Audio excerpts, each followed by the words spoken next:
What up, dude bros? I'm Frank. This is a video review of the Accustrike Alphahawk. This blaster's in the new Accustrike series, which shoots the Accustrike darts, which are a little bit different than the normal Nerf Elite darts, but they are reverse compatible, so this blaster will take Elite darts and you can use these new darts in normal Elite blasters. The Alphahawk blaster is a spring-powered blaster primed like this, and it has a 5-shot cylinder system, so it's kind of sort of like a really big strong arm. Oversimplified summary, of course, but let's get to the review.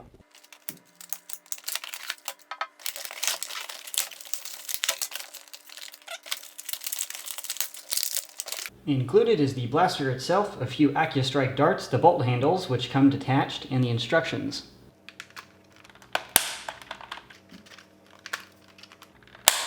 Now to the external overview on the Alphahawk, starting of course up with the front. On the top and the front here, there's a weird combination of iron sights that aren't really helpful at all. Because of the giant elevation of the rear one, they only align if you completely tilt the blaster back, which is kind of new for a Nerf blaster. This is the most practical way to use sights in a Nerf gun because usually you're shooting at a range that, requires a slight slant to the dart. But this is the first time I've seen this done on a Nerf gun. Usually they're flat sights. Down below is an N-Strike Tactical rail, which would be perfect for a bipod given the sniper-esque feel of this blaster. A bipod would be appropriate. Or if you just want to put a scope down there for the lails. This whole thing is kind of sort of like a barrel shroud, so after the dart leaves the cylinder here, it doesn't touch the rest of this barrel system. It's just for the looks and to create a place for your left hand to hold very comfortably, assuming you're a right-handed shooter. Moving further back is the cylinder. Again, it holds 5 darts. Every time you fire, it will rotate like that, and it shoots out of the top cylinder. And on the other side, you can release it to reload easier with this button here. So it'll pop out and then spin freely so you can reload. Feels similar to the Spectre or the Strong Arm or the Maverick. This cylinder system has been done before. Moving further back, there's another N-Strike Tactical rail. If you have a scope up here, it might make sense to put your bipod back here, but it doesn't make sense at all, so maybe an optic. And there's the priming handle on both sides of the blaster, so if you're right or left-handed shooter, it'll work just fine. The prime weight is pretty light and it's a smooth action. It's pretty easy to pull back and there's a spring to return it, so if you just pull it back and let go, you can hear it kind of click forward. Nothing crazy out of the ordinary with the priming handle, pretty smooth, I do like it. The trigger pull is what you should expect, nothing quirky or weird. Down to the grip area, it's a pretty comfortable grip, and I complain about grips and it's comfortable for smaller people and also giant people like me. This grip is actually comfortable. I think this is the first thumbhole stock in a toy gun that was comfortable for me because I have large hands, which is super awesome. And down here you have a little hand grip just in case you go for that crazy melee or something. You can protect your hands. You don't want to hurt your hands as you're smacking a zombie in the face with the butt of your rifle.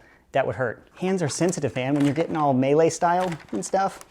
To the stock area, it looks super fancy, but there's nothing else to point out like ammo storage, magazine storage, or anything like that. There's a sling mount back here though, but no adjustable buttons or anything. I think it looks cool and it is a decent length, but nothing else to point out other than, just look at it and absorb it. There you go. That's all the information. Overall, the ergonomics of this blaster are fantastic and it's actually really comfortable to hold. And the overall balance and just feel of this blaster when I'm holding it, it's comfortable. I like it. The stock length, the grip, the front hand area for your left hand, everything's just cool. And the function of the blaster is also pretty smooth. Again, you pull out the cylinder, you load it up, you shut it, you pull back the priming handle and you fire and you're good to go. Firing stuff right here. Accustrike darts.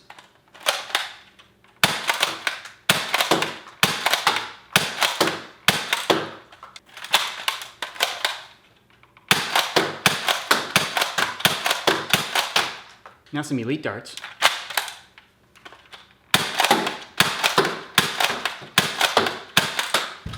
Now for some hardcore tactics. No scope. Back. No look. Can't handle it. Can't handle the tactics, can you?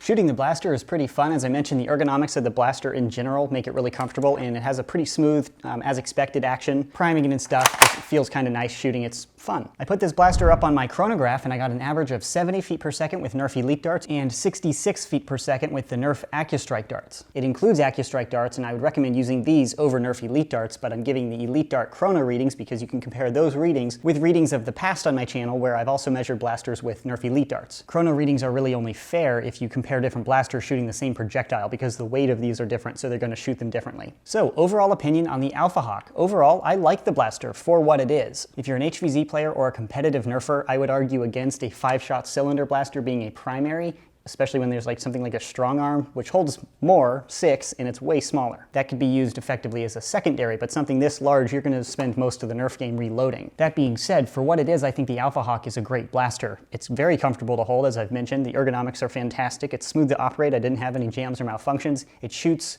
average for the Nerf Elite blasters. And as one of the first Accustrike blasters, it does come with the Accustrike darts, which are more accurate than Nerf Elite darts. If you don't want to buy aftermarket or third-party Nerf darts, the Accustrike darts are better than Nerf Elite darts. So if you want a plinker blaster, or you're just goofing around and you're not trying to like competitively defeat other people, primarily referring to the fact that it's just a 5-shot blaster, that's limited in itself by that design. The rest of the blaster I think is designed really well. I still don't get this iron sight system. I think it's odd, but the other Accustrike blaster, maybe it's just a new theme thing and it's just weird. But overall, I do like the blaster, and I think the shell is really cool looking. I think it would look really cool with a sci-fi-esque paint job. I mean, it just looks like a blaster, like a laser blaster, not even like a Nerf blaster. Like, I just want to start shooting laser beams out of it. It's like futuristic and techy. I think it looks cool. Maybe some LEDs in the grill and some, you know, NOS and stuff.